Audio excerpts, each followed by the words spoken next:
નીકળી છે, હજી દાંતા પહોંચી છે અને જે યાત્રા જન આક્રોશ અને પ્રજાના પ્રશ્નો, ખેડૂતોના પ્રશ્નો લઈને નીકળી છે.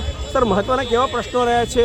જનયાત્રાનો મુખ્ય શું ઉદ્દેશ રહ્યો છે, શું કહેવામાં? જન આક્રોશ યાત્રાનો મુખ્ય ઉદ્દેશ સમગ્ર ગુજરાતમાં ફિક્સ પગાર આઉટસોર્સિંગ કોન્ટ્રાક્ટ સિસ્ટમની નાબૂદી થાય, ગુજરાતમાં ખાલી પડેલા સરકારી પદોમાં ભરતી થાય, બેરોજગારી મોંઘવારીના સવાલનું સમાધાન થાય અને ઉદ્યોગપતિ પૂંજીપતિઓના જેમ દેવા માફ થયા એમ ગુજરાતના પ્રત્યેક ખેડૂતના, જેને જગતનો તાત કહીએ છીએ, એ આજે પાયમાલ બન્યો છે, દેવાના ડુંગર તળે છે.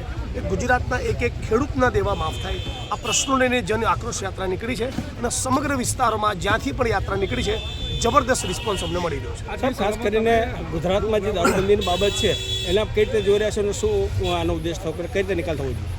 ગુજરાતના 33 જિલ્લામાં 250થી વધારે તાલુકામાં રાજ્યના ગૃહ વિભાગની સંપૂર્ણ રહેમ નજર તળે છડેચોક બેફામ દારૂના અડ્ડા ચાલે છે, જુગારના અડ્ડા ચાલે છે, કૂટણખાણા ચાલે છે, ડ્રગ્સનો કાળો કારોબાર થાય છે.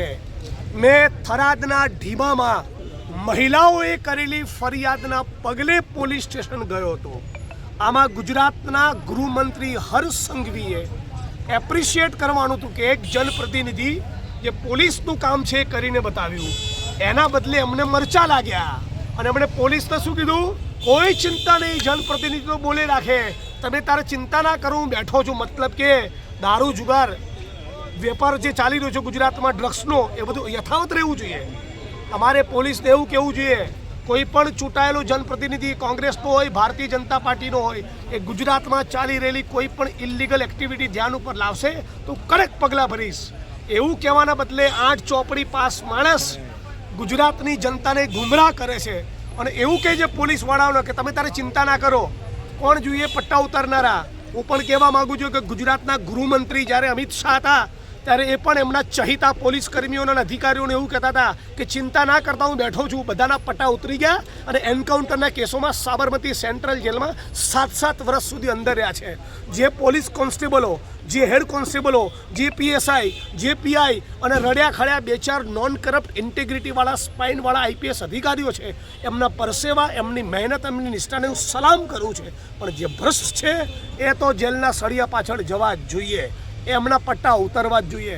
અને ગુજરાતના ગૃહમંત્રીને પણ કહેવા માગું છું કે તમારામાં બહુ પાણી હોય તો અત્યારે અંબાજીના ધામ પરથી બોલું છું. આજે પણ લોકોએ ફરિયાદ કરી કે હિન્દુઓની આસ્થાઓનું પ્રતીક એવું અંબાજીનું મંદિર, એના 2 કિલોમીટરના રેડિયસમાં અહીંયા પણ રાત દિવસ છડેચોક દારૂના અડ્ડા ચાલે છે.